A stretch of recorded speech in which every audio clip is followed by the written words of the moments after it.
بسم الله الرحمن الرحيم سبح لله ما في السماوات وما في الأرض وهو العزيز الحكيم يا أيها الذين آمنوا لم تقولون ما لا تفعلون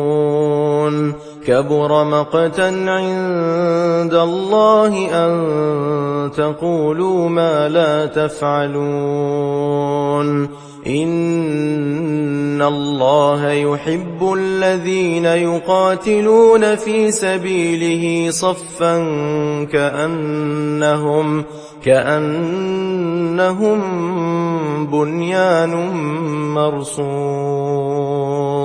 وإذ قال موسى لقومه يا قوم لم تؤذونني وقد تعلمون أني رسول الله إليكم فلما زاغوا أزاغ الله قلوبهم والله لا يهدي القوم الفاسقين وإذ قال عيسى ابن مريم يا بني إسرائيل إني رسول الله إليكم مصدقا لما بين يدي من التوراة ومبشرا برسول يأتي من بعد اسمه أحمد فلما جاءهم بالبينات قالوا هذا سحر مبين ومن أظلم ممن افترى على الله الكذب وهو يدعى إلى الإسلام والله لا يهدي القوم الظالمين يريدون ليطفئوا نور الله بأفواههم والله متم نوره ولو كره الكافرون هو الذي أرسل رسوله بالهدى ودين الحق ليظهره على الدين كله ولو كره المشركون يا أيها الذين آمنوا هل أدلكم على تجارة تنجيكم من عذاب أليم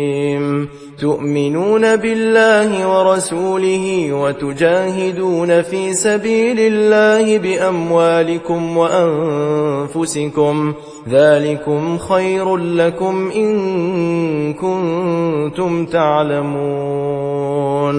يغفر لكم ذنوبكم ويدخلكم جنات تجري من تحتها الأنهار